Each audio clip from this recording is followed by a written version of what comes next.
మరి ఈరోజు ఈ యొక్క రూపాంతర ఆదివారం కదండి. మరి ఎఫనీ సండే అయిపోయాక మరి మనం జరుపుకునే రూపాంతరపు మరి యొక్క ఆదివారం మరి ఏర్పరచబడిన 2 వాక్యాలు చదవబడి ఉన్నాయి. మరి పేతురు రాసిన మరి ముందుగా మన పత్రిక పాఠంలో నుంచి పేతురు రాసిన 2వ పత్రిక మరి 1వ అధ్యాయంలోని కొన్ని మాటలను మనము ధ్యానించుకున్నాం. దాని యొక్క పేతురు మరి ఎంత మరి అల్ప విశ్వాసియో, ఎంత దుడుకు పేతురో కదండి మన అందరికీ తెలుసు. మరి అంతటి వాడు మరి సాతాను చేత శోధించబడిన వాడు, దేవుడి నేను ఎవరినో ఎరుగనని బొంకిన వాడు, మరి దేవుడు తనను పట్టుకున్నాక మరి ఎంత గొప్పగా మరి యొక్క 2 పత్రికల్ని రాస్తూ మరి ఈరోజు ప్రపంచంలోని అన్ని దేవాలయాలలో the most earning temple in the world అంటే సెయింట్ బెసిలికా ఆఫ్ పీటర్. మరి అది దాని తర్వాతనే మరి మిగతా మన భారతదేశంలోని మన తెలంగాణలో ఉన్న ఆలయం అవన్నీ వస్తాయి. మరి అలాంటి పేతురు మరి బాబిలోన్ నుంచి మరి ఆ యొక్క రోమా చక్రవర్తి మరి తన జనాలను మరి హింసించడము, పీడించడము ఎక్కువ చేసేసినప్పుడు మరి ఆ యొక్క మరి ఏషియా మైనర్లో ఉన్న 5 ప్రావిన్సెస్లో మరి ఉన్నటువంటి ద ఫస్ట్ బిలీవర్స్ యేసుక్రీస్తు యొక్క మాటలను మరి మొదటిగా విశ్వసించిన యొక్క విశ్వాసులను బలపరచడానికి మరి ప్రోత్సహించడానికి మరి యొక్క పత్రికను, మొదటి పత్రికను, ఈ యొక్క 2వ పత్రికను రాస్తూ మరి దేవుని యొక్క వాక్కు, ప్రాఫెసీ, లేఖనములు మరి లేకపోతే ప్రవచనాలను మనము అంతగా మరి మనం విసర్జించకూడదు, లేకపోతే వాటిని మరి కల్పనా కథలని మనము భావించకూడదని చెప్తూ మరి వాళ్ళని బలపరుస్తూ ఇక్కడ రాస్తున్నాడు. చూడండి 16వ వచనంలో, ఏలైనగా చమత్కారముగా కల్పించిన కథలను అనుసరించి మన ప్రభువైన యేసు యొక్క శక్తిని, ఆయన రాకడను మీకు తెలపలేదు, కానీ ఆయన మహాత్యమును మేము కన్నులాగా చూచిన వారమై తెలిపితిమి. హీస్ అన్ ఐ విట్నెస్ కదండి. మరి యేసుక్రీస్తుతో పాటు మరి తను శిష్యుడుగా ఉంటూ మరి యేసుక్రీస్తు చేసిన యొక్క అద్భుత కార్యములన్నిటినీ కూడా మరి తను ప్రత్యక్షంగా కన్నులారా చూసి మరి ఆ యొక్క సాక్ష్యాన్ని ఇక్కడ చెప్తా ఉన్నాడు. మేము ఎవరో చెప్పిన మాటలు మీకు తెలియచేయట్లేదు, కానీ I myself have seen with my naked ice కదా. మరి నేను కన్నులారా చూచి మరి ఒక ఐ విట్నెస్గా మరి నేను చెప్తా ఉన్నాను, నా యొక్క మాటల్ని నమ్మండి అని. మరి ఆ రోజు ఆ యొక్క రూపాంతరపు దినమున ఆ యొక్క పరిశుద్ధమైన కొండపైన మరి యేసుక్రీస్తు ప్రభుల వారు మరి 3 మాత్రమే తీసుకొని వెళ్ళాడు కదండి. తన 12 మంది శిష్యులలో మరి పేతురును, యాకోబును, ఆయన సహోదరుడైన యోహాను, inner circle, the disciples of the inner circle అని అంటాము. మరి ఆ విధంగా 3 తీసుకొని వెళ్ళినప్పుడు ఈయన కూడా ఒక కన్నులారా మరి చూచి ఈ యొక్క సంగతిని వారికి తెలియచేస్తా ఉన్నాడు. తెలియచేస్తూ మరి 20-21 వచనాలను మనం ఒకసారి ధ్యానిస్తాము. చూడండి, ఒకడు తన ఊహను బట్టి చెప్పుట వలన లేఖనములో ఏ ప్రవచనమును పుట్టదని మొదట గ్రహించుకొనవలెను. లేఖనములు, ఈ యొక్క స్క్రిప్చర్స్ ఎవరో వారంతటా వారు మరి ఊహించుకొని మరి రాసిన కల్పనా కథలు కావు అవి కదా. తర్వాత చూడండి 21వ వచనంలో మరి అవి ఏంటియో తెలియజేస్తాము. ఏలయనగా ప్రవచనము ఎప్పుడును మనుషుని ఇచ్చను బట్టి కలగలేదు, కానీ మనుష్యులు పరిశుద్ధాత్మ వలన ప్రేరేపించబడిన వారై దేవుని మూలముగా పలికిరి. ఒక వ్యక్తిగతంగా ఆయనకు వచ్చిన వ్యాఖ్యానం కానివ్వండి, లేకపోతే ఒక పర్సనల్గా మరి వారి యొక్క ఊహలలోని కొన్ని మాటలను ఊహించుకొని మరి ఇతర గ్రంథాలు, మరి పురాణాలు మనం చూస్తాము. అవి జరగకముందే ఎక్కడో కూర్చొని రాసిన పురాణాలని మరి మన యొక్క పరిశుద్ధ గ్రంథం అయితే మరి అలా కాదు, కానీ మరి పరిశుద్ధాత్మ వలన ప్రేరేపించబడి దేవుని మూలంగా పలికిరి. అంటే దేవుని ద్వారా ప్రత్యక్షంగా నేరుగా they were revealed by God himself. మరి పరిశుద్ధాత్మ వలన, హోలీ స్పిరిట్ వలన గైడ్ చేయబడి మరి ప్రేరేపించబడిన వారే మరి యొక్క వాక్యములు రాశారు. కాబట్టి మీరు నమ్మండి. మరి ఇవన్నీ ఏయో మనుషుని యొక్క ఊహను బట్టి వ్యక్తిగతంగా మరి పలికిన మాటలు కాదని, మరి ఆ యొక్క యేసుక్రీస్తు యొక్క జ్ఞానమును, ఆయన యొక్క మాటలను మనం పదే పదే ధ్యానించుకొని మరి ఆయన యొక్క జ్ఞానంలో ఎదగాలని, మరి ఆయన యొక్క విశ్వాసంలో ఇంకా ప్రోత్సహించబడాలని మరి ఆ యొక్క ఏషియా మైనర్ అంటే ఈరోజు మోడర్న్గా ఆ టర్కీ ప్రదేశంలోని ప్రజలకు మరి పేతురు ఈ యొక్క మాటలను రాస్తున్నట్టుగా మనం గ్రహిస్తాం. మరి ఈ యొక్క బైబిల్ని గురించి కనుక మనం అందరము అనేక సార్లు విని ఉంటాము. మరి ఎంతమంది మరి గ్రంథకర్తలు రాశారు, మరి ఎన్ని రోజులు రాశారు మరి అని మనం ఈ యొక్క నూతన నిబంధన అయితేనేమి, కృత నిబంధన అయితేనేమి అని అనుకున్నప్పుడు మరి దాదాపు 40 మంది మరి వేరు సమయాలలో, వేరు పీరియడ్స్లలో ఉన్న 36 నుంచి 40 మంది గ్రంథకర్తలు over a period of 1500 years మరి యొక్క గ్రంథంని రాశారు.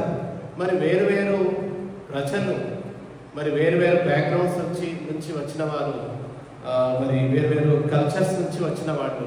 అందులో మోషే ఉన్నాడు, మరి ధర్మశాస్త్రం రాసిన మోషే ఉన్నాడు, ప్రవక్తలు ఉన్నారు, మరి ఆయన శిష్యులు ఉన్నారు. మరి వాళ్ళందరూ కూడా వేరే టైమ్స్లో నుంచి వచ్చినారు. అలా అంతమంది రాసిన గ్రంథము మరి ఏమై ఉండాలని, it should have been a collection of books కదా, ఏ కలెక్షన్ ఆఫ్ స్టోరీస్ లాగానో ఒకదానికి ఒకటి పొంతన లేకుండా ఉండవలసిన యొక్క గ్రంథము because of one unifying thread. What is that? Holy Spirit, పరిశుద్ధాత్మ చేత మరి ప్రేరేపించబడి, because it is directly revealed by God, దేవుని చేత మరి నేరుగా మరి రివీల్ చేయబడింది. కాబట్టి ఇదంతా there is a unifying thread కదా. ఇదంతా ఆది కాండం నుంచి మరి మనం ప్రకటన వరకు చూసినట్లయితే మరి ఇదంతా కూడా ఒక గ్రంథకర్త మరి ఒక సమయంలో రాసినట్టుగా మరి దేవుడు మనకు యొక్క చక్కని దేవుని మాటలైన వాక్కైన మరి దేవుడైన యొక్క వాక్కును మనకు దయచేసి ఉన్నాడు. అందువలన వాటిని మీరు don't think that is a fable కదా, కల్పనా కథలని మీరు చమత్కారంగా కల్పించిన కథలు అని అనుకోవడానికి వీలు లేదు. ఇది దేవుని యొక్క శక్తి, సువార్త దేవుని యొక్క శక్తి అని మరి పేతురు వారిని ఆ యొక్క ప్రజలను మీరు యొక్క వాక్యంలో ధ్యానించండి, వీటిని నమ్మండి. నేను ఒక ప్రత్యక్ష సాక్షిగా కన్నులారా చూచి మీకు జరిగిన దాన్ని మరి అదొక కల్పన కాదు అని మరి నేను చూచిన దాన్ని మీకు తెలియజేస్తున్నానని మరి ఇక్కడ తెలియజేస్తా ఉన్నాను. మరి ఈ యొక్క వాక్యాన్ని మరి ఈ రోజుల్లో కూడా కొద్దిమంది వక్రీకరించి మరి తమ యొక్క వ్యక్తిగత మరి ఇంటర్ప్రిటేషన్స్ చేస్తూ ఉంటారు. అలా చేయకూడదనే మరి చూడండి, ప్రకటనలో మనం కొన్ని మాటలను చదువుతాం. చూడండి, ప్రకటన 22వ అధ్యాయము 18-19 వచనాలు. చూడండి, ఇక్కడ కూడా ప్రవచన వాక్యములను, ప్రాఫెసీస్ గురించి చెప్తా ఉన్నారు. విను ప్రతివానికి నేను సాక్ష్యం ఇచ్చినది ఏమనగా యోహాను మరి రాస్తూ ఉన్నాడు కదండి ఇక్కడ.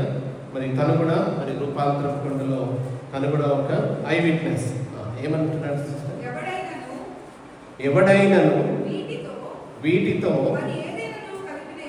మరి ఏదైనాను కలిపిన ఎడల ఈ గ్రంథములో రాయబడిన తెగుళ్ళు దేవుడు వానికి కలుగచేయును. ఎవడైనను ఈ ప్రవచన గ్రంథమందున్న వాక్యములలో ఏదైనాను తీసివేసిన ఎడల దేవుడు ఈ గ్రంథములో రాయబడిన జీవవృక్షములోను పరిశుద్ధ పట్టణములోను వానికి పాలు లేకుండా చేయండి. So we are not supposed to add anything or delete anything or add our own interpretations కదండి. ఆ యొక్క ప్రవచన వాక్యంలో మరి ఉన్నట్టుగా మనము ధ్యానించాలి. మరి ఇది దేవుని నుంచి వచ్చిన వాక్కు కాబట్టి మరి పరిశుద్ధాత్మనే మనకు దయచేసినాడు. కాబట్టి ఒక మానవ మాత్రుడు రాస్తే మరి మానవ మనస్సుతో దాన్ని అర్థం చేసుకునేది. కానీ ఇది దేవుడు మరి తన ప్రజలకు రాసిన ప్రేమ పత్రిక అని అంటారు కదండి. మరి మరి ఈ యొక్క ప్రవచనాలు దేవుని యొక్క మరి ప్రత్యక్షత ద్వారా నేరుగా మనకు అందించబడినాయి. దేవుని యొక్క పరిశుద్ధాత్మ ప్రేరేపణతో ఇవి అందించబడ్డాయి. కాబట్టి మనం కూడా ఆ యొక్క పరిశుద్ధాత్మ సహాయం చేయలేనిదే we cannot comprehend, we cannot understand, వాటిని మనము అర్థం చేసుకోలేము. అందుకే మరి ఆత్మ యొక్క సహాయంతో ఈ యొక్క ప్రవచనాలను మనము ధ్యానించాలి. మరి వాటిని కల్పనా కథలు అనుకోకుండా మరి మనకు అర్థం కావట్లేదు అని అంటే ఇదేదో అర్థం కానిది కొద్దిమందికి అని అనుకోకుండా దేవుని యొక్క మరి పరిశుద్ధాత్మ యొక్క సహాయాన్ని మనం తీసుకోవాలి. చూడండి, మొదటి కొరింథీయులకు రాసిన మొదటి పత్రిక 2వ అధ్యాయము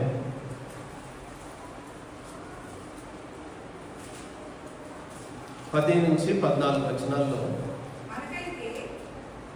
మనకైతే దేవుడు వాటిని తన ఆత్మ వలన మాత్రమే మనకు బయలుపరిచి ఉన్నాడు. 11th verse చదవండి సిస్టర్. ఒక మనుషుని సంగతులు అతనిలో ఉన్న మనుష్యాత్మకే కానీ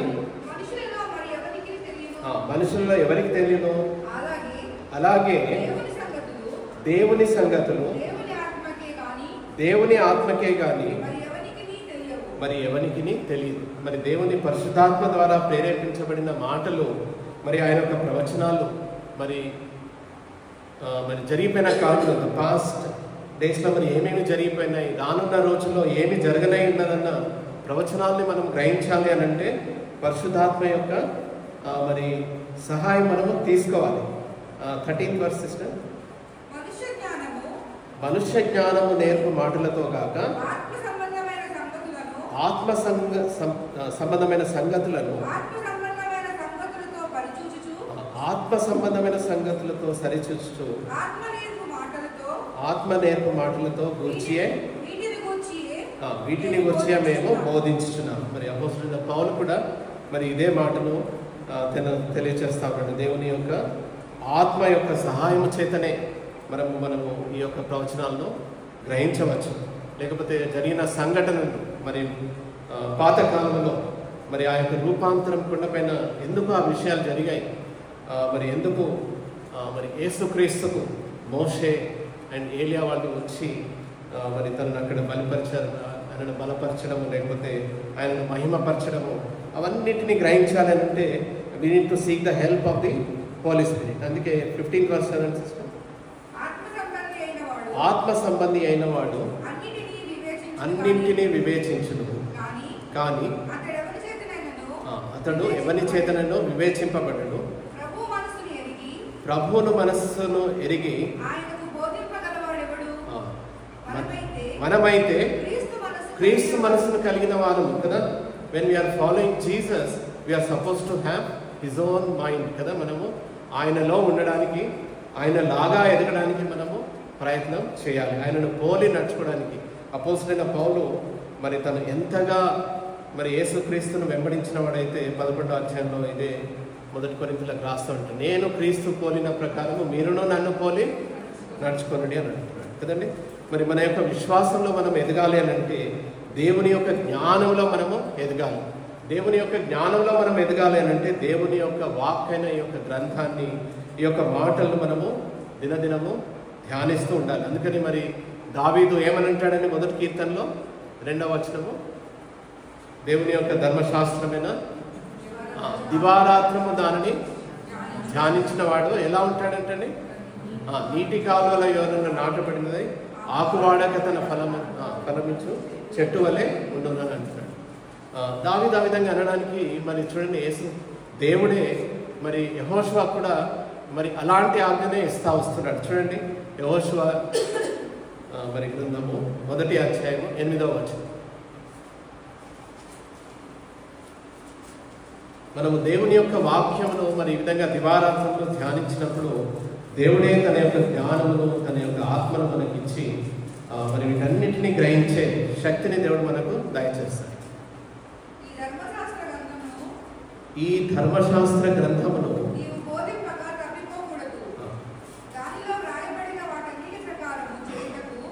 చూడండి, మనం చాలా మంది చదువుతాం, మీరు వినువారు మాత్రమే కాకుండా వాటిని be doers of the word అంటారు కదా. We are not only the listeners or hearers of the word, but we should be doing that కదా. అందుకే వాటి ప్రకారము చేయుటకు నీవు జాగ్రత్త పడినట్లు ఏం చేయాలంటే, దివారాత్రము దాన్ని ధ్యానించిన ఎడల నీ మార్గమును వర్ధిల్ల చేసుకొని చక్కగా ప్రవర్తించదవు. నేను నీకు ఆజ్ఞ ఇచ్చినాను కదా, నిబ్బరము కలిగి ధైర్యంగా ఉండము, దిగులు పడకము, జడియకము కదా. అవన్నీ చెప్పి గాడ్ ఈజ్ స్ట్రెంథనింగ్ హిమ్. మోషే లాంటి గొప్ప ప్రవక్తను మరి తను దేవుని దగ్గరికి వెళ్ళిపోయినప్పుడు అలాంటి ఇశ్రాయేలీలను, మరి అంతమంది ఇశ్రాయేలీలను మరి లీడ్ చేయాలంటే అది చాలా గొప్ప విషయము, చాలా పెద్ద విషయము. దాన్ని ఈయన చేయలేడు అని అనుకున్నప్పుడు దేవుడు ఆయనని స్ట్రెంథనింగ్ హిమ్ కదా. ఏ విధంగా స్ట్రెంథన్ చేసుకోమంటున్నాడు, ఈ యొక్క ధర్మశాస్త్రం అంతటి ప్రకారము చేయటం జాగ్రత్త పడు, దానిని దివారాత్రము నీవు దానిని ధ్యానించు అని అంటున్నాడు ఇక్కడ. ఆ విధంగా ధ్యానించినప్పుడు మరి తప్పకుండా దేవుని యొక్క జ్ఞానము మరి తనకు లభిస్తుంది, మనకు కూడా లభిస్తుంది. మరి దేవునిలో ఉన్న ప్రవచనాలన్నీ కూడా మరి ఇంకా జరగబోవు ఈ యొక్క రెండవ రాకడికి సూచనగా మరి ఈ యొక్క రూపాంతరము యొక్క సంఘటన జరిగినట్లుగా మనం చూస్తాము. వాటిని కూడా గ్రహించడానికి దేవుడే మనకు శక్తిని దయచేస్తాడు. సో ఈ యొక్క దేవుని యొక్క మరి ఈ యొక్క బైబిల్ మనకి ఏదైతే ఇవ్వబడిందో మరి ఇది దేవుడై ఉన్నాడు కదా. దేవుని యొక్క వాక్యము మరి ఇది ఎంతో బలం గలది, శక్తి గలది, మరి మనల్ని జీవింపచేసేది, జీవం గలదై ఉన్నది. కాబట్టి మనం దీన్ని అనునిత్యం మనం కూడా దివారాత్రము దాన్ని ధ్యానించి దేవుని యొక్క జ్ఞానంలో మన యొక్క విశ్వాసంలో పెంపొందుతూ మరి యొక్క ప్రవచనాన్ని గ్రహించండి అని మరి పేతురు మరి వాళ్ళకు ఆ యొక్క టర్కీలో ఉన్నటువంటి మొదటి విశ్వాసులకు రాస్తూ మరి ఆ యొక్క సంఘటనను తెలియజేస్తూ ఉన్నాడు. దానినే మనము సువార్త పాఠ్య భాగంలో చదువుకున్నాం కదండి.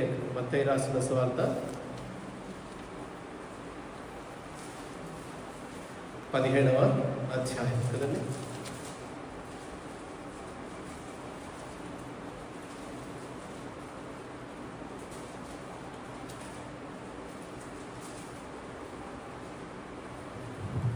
చూడండి, ఈ యొక్క సంఘటన మరి 3 సినాప్టిక్ గాస్పెల్స్లో కూడా, అంటే మాథ్యూ, మార్క్, లూక్, ఈ 3 సువార్తలలో కూడా మరి ఈ యొక్క సంఘటన మరి రాయబడి ఉంది. Almost with the same thoughts. కొద్దిగా మార్పులు అక్కడిక్కడ ఉన్నాయి, కానీ ఇక్కడ మరి మత్తయిని మనం ఎందుకు తీసుకున్నామంటే ఇక్కడ చాలా స్పష్టంగా, చాలా డీటెయిల్డ్గా మరి ఇక్కడ రాయబడినట్టుగా మనం చూస్తాం. లూకా కూడా కొద్దిగా తను రాస్తూ వచ్చాడు, కొద్దిగా డిఫరెన్స్ ఉంటుంది. మరి 6 దినములైన తర్వాత అని ఇక్కడ 8 days అని మరి లూకాలో అవి రాస్తాయి.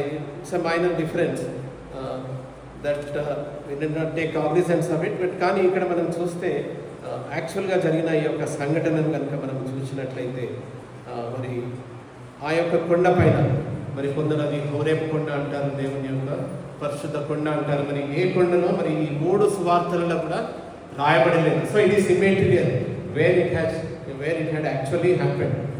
ఏదో ఒక ఎత్తైన ఒక కొండ మీదకి Jesus was used to go to that hill. మరి ఆ యొక్క కొండకు తను ఏకాంతంగా మరి అప్పుడప్పుడు వెళ్తూ మరి ప్రార్థనలో గడిపే ఆ యొక్క కొండ పైన మరి ఒకసారి 12 మంది శిష్యులను కాకుండా మరి ఆ యొక్క ఇన్నర్ సర్కిల్లో ఉన్నటువంటి ఆ యొక్క 3 శిష్యులను తీసుకొని మరి వెళుతున్నట్టుగా మనము చూస్తాం. అప్పుడు ఏం జరిగిందండి? మొదటి వచనం సిస్టర్, మొదటి 2 వచనాలు మత్తయి రాసిన సువార్త 17:1-2.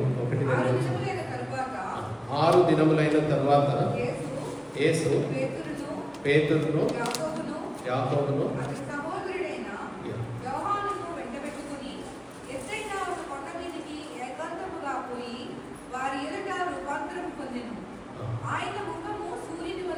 చూడండి, ఆయన ముఖము సూర్యుని వలె ప్రకాశించింది, ఆయన వస్త్రములు వెలుగు వలె తెల్లని వాయువు కదండి.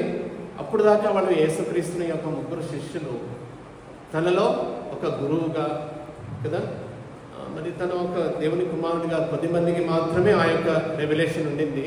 మరి పేతురు మాత్రమే అసలు ఈ ప్రజలు నన్ను ఏమనుకుంటున్నారు అని అంటే, నీవు జీవం గల దేవుని కుమారుడమైన క్రీస్తు అని యేసుక్రీస్తు అని మరి అభిషిక్తుడవని మరి పేతురు మొట్టమొదటిగా తను చెప్తాడు. కానీ మిగతా శిష్యులు అందరూ కూడా ఇంకా పూర్తిగా తనను నమ్మలేదు కదా. ఈ రోజుకి కూడా మరి యూదులు ఇంకా మరి ఆ యొక్క యెరూషలేము మరి వాల్స్ దగ్గరికి వెళ్ళి దే వుడ్ బి క్రైయింగ్, మరి Jesus Christ please come at the earliest, come soon. మరి ఇంకా వాళ్ళు యేసుక్రీస్తు రాలేదని యూదులు ఇంకా క్రీస్తు మరి యొక్క రెండవ రాకడికే వాళ్ళు ఎదురు చూస్తూ మరి ఇప్పుడు కూడా మరి ఆ విధంగా ప్రార్థన చేస్తూ ఉన్నారు. మరి ఆ యొక్క బహుశా శిష్యులలో ఉన్నటువంటి ఆ యొక్క మరి అనుమానాన్ని మరి తీసివేయడానికో, లేకపోతే ఇంకా వీరిని విశ్వాసంలో బలపరచడానికో మరి ఈ యొక్క సంఘటనలు మరి ఇక్కడ మరి జరిగినట్లుగా మరి ఇది రికార్డ్ చేయబడినట్లుగా మనం గమనించవచ్చు కదా. ఆయన ముఖము సూర్యుని వలె ప్రకాశించను, ఆయన వస్త్రములు వెలుగు వలె ఆయను. తర్వాత 3rd verse మోషేయు ఏలియాయు వారికి కనబడి ఆయనతో మాట్లాడుచుండి. చూడండి, ఇక్కడ మోషే రిప్రజెంట్స్ ది లా కదా. మోషే ద్వారా మనకు ధర్మశాస్త్రం వచ్చింది. మోషే ఇస్ ద లా గివర్ అని అంటారు. సో మరి ఆ యొక్క ధర్మశాస్త్రమును నెరవేర్చడానికి, నేను ధర్మశాస్త్రంను కొట్టివేయడానికి రాలేదు కానీ దానిని నెరవేర్చడానికి నేను వచ్చినాను అంటాడు. సో మరి ఆ యొక్క మోషే represents the law and God has sent Jesus Christ to fulfil the law కదా. మరి అదే విధంగా ఏలియా ఒక గొప్ప ప్రవక్త, చాలా గొప్ప ప్రవక్త. ఆ యొక్క ప్రవక్త మరి ఎన్నో ప్రవచనాలను తను ప్రవచించినాడు. ఆ యొక్క ప్రవచనాలన్నీ కూడా మరి యేసుక్రీస్తు ప్రభువు వారు తను జీవించిన ఆ యొక్క 33.5 years మరి ఆ యొక్క ప్రవచనాలు, ఆ యొక్క కాలంలో జరగవలసిన ప్రవచనాలన్నింటినీ కూడా తను నెరవేర్చినాడు.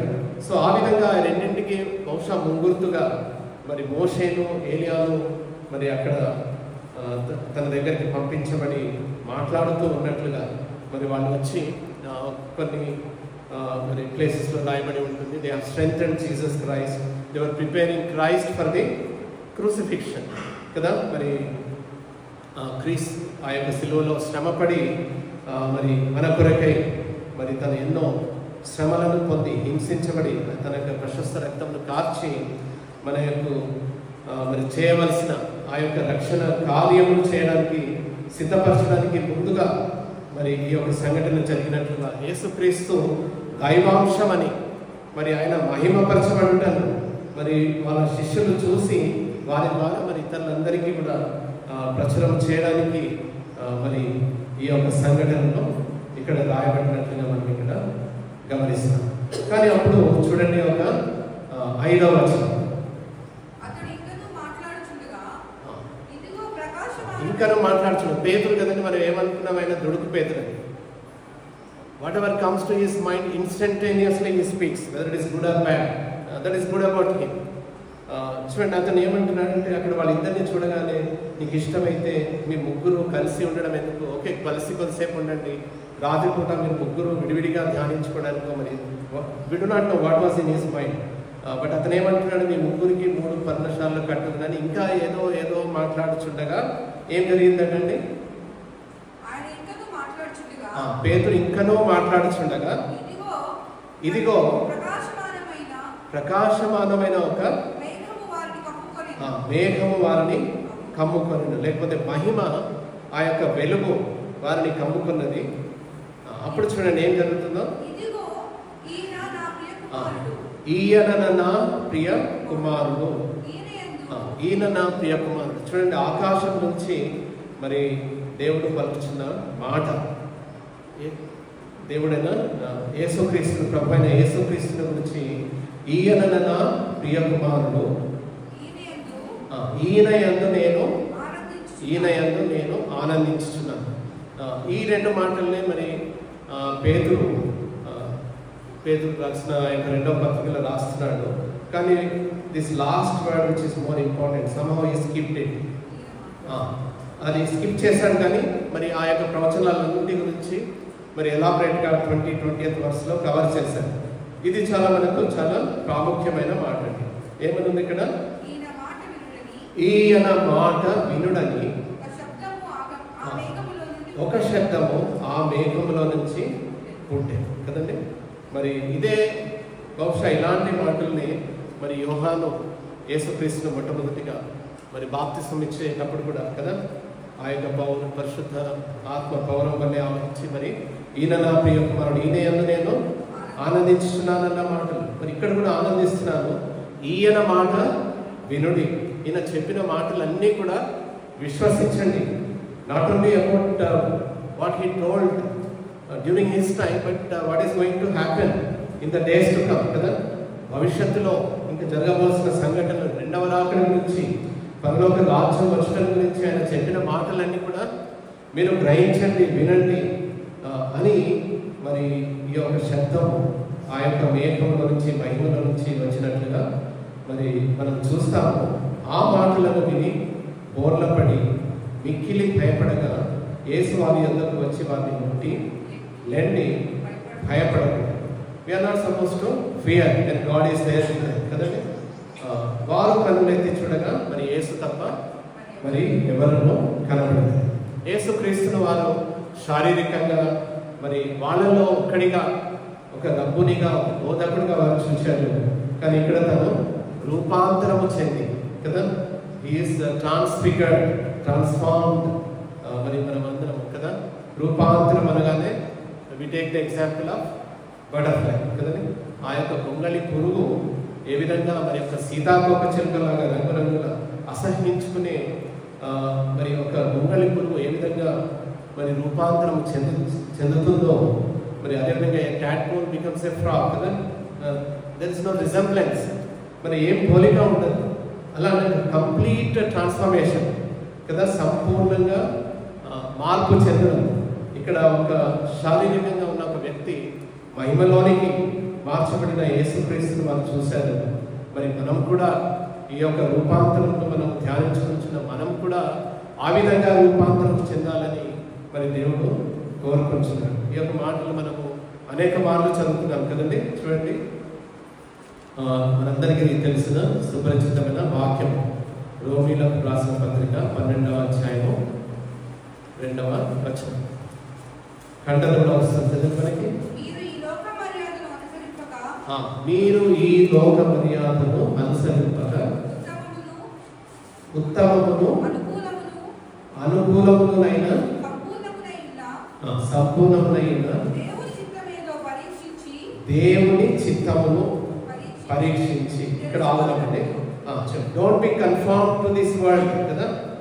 ఈ be not conform to this world అంటున్నాడు. ఈ లోకంతో కదా, ఈ లోక మర్యాదను అనుసరించి జీవించకుండా, ఈ లోక మర్యాదలు మరి ఈ లోకముతో స్నేహము దేవునితో వైరమని మీరు ఎరగరా అంటున్నారు. మరి ఈ లోకంలో జీవించాలి, ఈ లోకంలో ఉండాలి. కానీ ఇహలోక మాలిన్యమును అంటకుండా మరి ఏ విధంగా అయితే యేసుక్రీస్తు మరి జీవించినాడు, ఆయనను పోలి మనము దగ్గరగా ఆయనకు పోలి దినదినము మనము మార్చాలి. It cannot and it doesn't happen in a day కదా. It happens continuously and every day we are supposed to come closer and closer to Jesus Christ కదా. మరి ఈ లోక మర్యాదను అనుసరింపక ఉత్తమమును కదా, అనుకూలమును, what is pleasing to God, what is good to God, what is perfect కదా, సంపూర్ణమునైన దేవుని చిత్తమేదో, వాట్ ఈస్ గాడ్స్ విల్, దేవుని యొక్క చిత్తమును పరీక్షించి తెలుసుకున్నట్లు మీ మనస్సు మారి కదా, బీ రెన్యూడ్ కదా, మరి నూతన అవడం వలన రూపాంతరము పొందుని. మరి యేసుక్రీస్తు యొక్క రూపాంతరమును చూసి మనం ధ్యానించుకొని దాని తర్వాత జరగబోయే మరి తర్వాత ఆ యొక్క ash Wednesday and then the 40 days of కదా మన ఉపవాసము, ఆ శిల్వ ధ్యానము, వాటిని ఒక ఆచారంగా కాకుండా మరి ఆ యొక్క యేసుక్రీస్తు తన యొక్క మహిమను చూపిస్తూ మరి తను చేయబోయే కార్యమును ఆ యొక్క శిష్యులకు చూపించినాడు. మరి అదే విషయాన్ని అదే విధంగా ఏ విధంగా అయితే మీరు మహిమపరచబడిన యేసుక్రీస్తును చూసినారో ఆ యొక్క యేసుక్రీస్తు మరి రారాజుగా మరి ఒక కొదమ సింహముగా మరి చనిపోయిన వారిని, బ్రతికిన వారిని మరి తీర్చడానికి రెండవసారి వస్తాడన్న దానికి ముంగుర్తుగా ఆ యొక్క రూపాంతరతను మరి ఆ యొక్క శిష్యుల ద్వారా మరి యొక్క గ్రంథం ద్వారా మరి పరిశుద్ధాత్మ చేత ప్రేరేపించబడిన ఆయన యొక్క ప్రవచనాల ద్వారా మనకి కూడా ఈరోజు మరి మనకు వినిపించినాడు. మరి మనం కూడా ఈ లోక మాలిన్యంలో అంటుపడకూడదు కదా, ఈ లోక మర్యాదను అనుసరించకుండా దేవుని చిత్తం, గాడ్స్ విల్ ఏదో తెలుసుకొని మరి మనము రెన్యూ చేయబడి మనసు మారి నూతనం అవ్వడం వలన రూపాంతరము పొందుడి అని మరి రోమిలకు రాస్తూ మరి ఆ యొక్క పౌలు తెలియజేస్తాను. దీన్నే ఇంకా గంభీరంగా చూడండి, కొరింథీలకు మరి రెండవసారి రాస్తూ రెండవ పత్రికలో అపోస్తలుడైన పౌలు చూడండి 2వ అధ్యాయము 3-18 వచనాలు చివరిగా చదువుకొని మనం ముగించుకుందాం. 18th verse, కొరింథీలకు రాసిన 2వ పత్రిక 3వ అధ్యాయము 18వ వచనం. మనమందరము ముసుగు లేని ముఖముతో, దట్ మీన్స్ ఇక్కడ అవుదాం sister, that means till now we have that wait కదా, మరి ఆత్మీయంగా అంధత్వంలో, ఆత్మీయ అంధత్వంతో లేకపోతే ఆత్మీయంగా మరి ముసుగుతో మనం ఇప్పటి వరకు ఉన్నాం కదా, ఆత్మీయ అంధత్వం లేకపోతే అంధకారంలో మనం ఉన్నాము. మనం అందరంలో ఆ ముసుగు లేని ముఖముతో, ముసుగు లేని ముఖముతో కదా, ఆ వెయిల్ని తీసేసుకొని మన ఆత్మీయ అంధకారాన్ని దేవుని వాక్యపు వెలుగులో తీసివేసుకొని మనం ఏం చేయాలంటే ప్రభు యొక్క మహిమను ఆ రోజు ఆ శిష్యులు చూశారు, భయపడారు. కానీ దేవుడైతే మీరు భయపడకూడని వారిని తిరిగి ముట్టి మరి బలపరిచి లేపినాడు. సో మనం కూడా ఆ యొక్క మహిమను వీఆర్ సపోజ్ టు రిఫ్లెక్ట్ కదా, అద్దము వలె ప్రతిఫలింప చేయొచ్చు.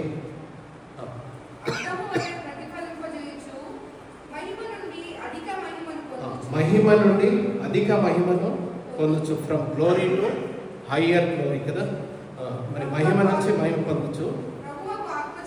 ప్రభువుకు ఆత్మ చేత, ఆ యొక్క పరిశుద్ధాత్మ చేత ఆ పోలికగానే మార్చబడుచున్నాం. ఇట్స్ ఎ కంటిన్యూస్ ప్రాసెస్ కదండి. Every day we should draw near to Jesus. We should be as close as possible to Jesus in our thinking, in our thought processes, the way we conduct ourselves. కదండి చాలామంది ఆదివారం, చాలామంది అంటారు పైన ఆదివారం అయితే మన ఆఫీస్లో కూడా ఆ రోజు ఏ పని చేయడండి, మరి ఆదివారము చర్చికే వెళ్తాడు, ఇంకేం పనులు చేయడు. మిగతా 6 రోజులైతే ఆదివారము ఆంధ్రయ్య, మిగతా 6 రోజులు అందయ్యను అంకయ్యను అని అంటూ ఉంటారు. మనం అలా ఉండకూడదు కదా. ఏదైతే మనము మరి దేవుని వాక్యమును దివారాత్రులు చదువుకుంటూ ఆ యొక్క పరిశుద్ధాత్మ చేత మన యొక్క ముసుగును తీసివేసుకొని మనము దేవునికి దగ్గరగా ఆయనను పోలి రోజు వెంబడి రోజు we should grow in his faith, we should grow in his knowledge, and we should reach a stage where we ourselves, where our acts resemble that of Jesus Christ కదా. మరి యేసుక్రీస్తు చేసిన క్రియలను, మరి యేసుక్రీస్తు చూపించిన ప్రేమను మనము చూపించే విధంగా ఆ యొక్క మహిమలోకి మనము కూడా రూపాంతరం చెందాలని దేవుడు మనల్ని కోరుకొంచున్నాడు. ఆ విధంగా ఈ యొక్క అపోస్తలుడైన పౌలు మరి రోమీలకు, కొరింథీలకు రాస్తా ఉన్నాడు. మరి ఈరోజు మనము పేతురు కూడా మరి ఆ యొక్క టర్కీ ప్రదేశంలో ఉన్న మొదటి విశ్వాసులను హెచ్చరించడాన్ని మనం గమనిస్తాము. వీటన్నింటిని నమ్మండి, దేవుని యొక్క వాక్యాన్ని నమ్మండి. అదేదో ఇతరులు మరి మధ్య చాలా విమర్శిస్తూ ఉన్నారు. ఆ యొక్క నల్ల పుస్తకం పట్టుకుంటారు, అదే వాళ్ళకి దేవుడు అంట అని అంటూ ఉంటారు. మరి మనల్ని కించపరుస్తున్నారు. మరి వారికి మరి జవాబుగా మనము ఈ యొక్క వాక్యాన్ని దివారాత్రంలో ధ్యానిస్తూ మరి మనము బహుగా ఆశ్రయించబడట వలన దేవునికి ఏం కలుగుతుందంటే మహిమ కలుగుతుందట. దివారాత్రంలో ధ్యానించి మనము ఆకువాడక మరి ఫలమిచ్చే ఒక చెట్టులాగా మనము అభివృద్ధి చెంది ఆశీర్వదించబడిన జనుల్లాగా మరి మనం ఒక తలలాగా ఈ యొక్క దేశంలో మనం ఉంటే మనల్ని చూసే వాళ్ళు భయపడతారు. ఆ రోజుల్లో చూడండి, మొదకై రోజుల్లో, ఎస్తేరు యొక్క రోజుల్లో మరి ఏ రోజైతే మరి మనం ఈ రోజుల్లో వింటున్నాం కదండి. I think everybody knows about the importance of first March కదా. అందరు వాట్సాప్లో ఇట్ హ్యాస్ బికమ్ వైరల్. ఛత్తీస్గఢ్లో I have seen that place. 3 years నేను ఆ ప్రాంతంలో మరి పనిచేస్తున్నాను. మధ్యప్రదేశ్, ఛత్తీస్గఢ్లో చాలా బ్యాక్వర్డ్ ప్లేస్. అక్కడ నమ్ముకున్న 3 గ్రామాలలోని క్రైస్తవులందరినీ కూడా on the 1st of March they wanted to decimate, వీళ్ళందరినీ కూడా నాశనం చేసేయాలని మరి ఒకతను కాల్ ఇచ్చినాడు. దానికి మరి వాళ్ళు అన్ని ప్రయత్నాలు చేస్తూ ఉన్నారు. కానీ మనం దేవుడిని ధ్యానిస్తూ మరి ప్రార్థనలో గడిపితే అసాధ్యమైంది ఏం లేదు. మరి ఆ రోజుల్లో ఎస్తేరు రాజుల్లో హామాను ద్వారా మరి యూదులను చంపేయాలనుకున్న రోజుల్లో మరి ఆ రోజు ఏమైందంటండి, వాళ్ళు యూదులే బలవంతులైపోయి వారిని చంపేసినారు. ఆ యూదుల వలన భయంతో ఒక్కసారి అమర్చదు. ఇట్స్ నాట్ రిలవెంట్, బట్ ఒక్కసారి చూడండి ఎస్తేరు.